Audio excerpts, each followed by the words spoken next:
নমস্কার, আজকে আমি এসেছি আইহোতে। আইহো মালদা জেলায় অবস্থিত হবিপুর ব্লকের একটি জায়গা। অবশ্যই বরেন্দ্র ভূমিরই একটি জায়গা। আমি আগেই বলেছি বরেন্দ্র ভূমি মানে ইন্দ্রের আনুগত্য ধন্য একটি ভূমি।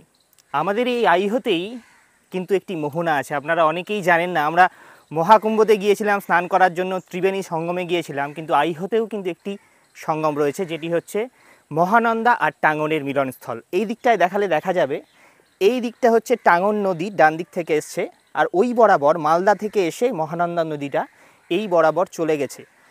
মহানন্দার ওই পাড়টা হচ্ছে আমাদের বাংলাদেশ, প্রতিবেশী দেশ, আর আমাদের এই পাড়টা ইন্ডিয়া। এই পাশটাতে, টাঙ্গনের ওই পাশটাতে কাঁটাতারের বেড়া রয়েছে, বর্ডার সিকিউরিটি ফোর্সের বেড়াজাল রয়েছে, এবং এই চত্বরটা জুড়ে, এই আইহোর চত্বরটা জুড়ে, এই যে আইহো, এই নামটা কি করে এলো সেটার বিষয়ে একটি কথা বলি আপনাদের। আইহো এই মহানন্দা নদীর দিয়ে আগে যখন মালদা যাওয়া হতো, যেহেতু প্রথমেই বললাম যে এইটা মালদা থেকে এসেছে, তো যখন মালদা যাওয়া হতো তখন নদীতে নৌকো চলতো, আর নৌকোতে মাঝিরা যাত্রীদেরকে উদ্দেশ্য করে বলতেন রাহি হো, মানে রাহি মানে যাত্রীকে বোঝাতো, যাত্রী কেউ আছো তাহলে তারা তাকে নিয়ে যাবে। এই রাহি হো শব্দটি কি আস্তে আস্তে পরিবর্তন হয়ে, বিবর্তন হয়ে আইহো শহর হয়েছে। বর্তমানে আইহো শহর একটি জনবসতিপূর্ণ ভালো এলাকা, একটি হাই স্কুল রয়েছে, রয়েছে একটি সুন্দর বাজার, এবং একটি জমিদার বাড়িরও অংশ রয়েছে। এটা অন্য কোনো ভিডিওতে আপনাদের দেখাবো।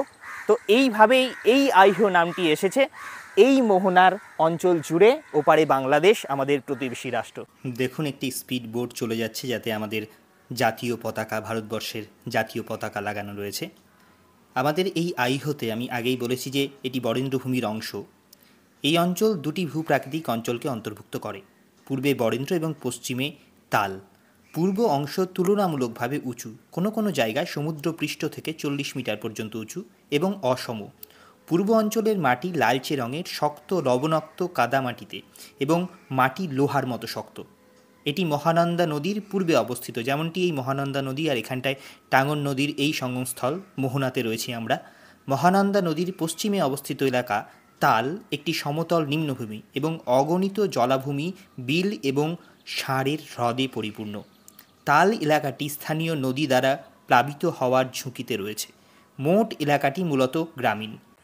সকলে ভালো থাকবেন। অন্য কোনো ভিডিওতে আপনাদের সাথে আবার দেখা হবে। ধন্যবাদ।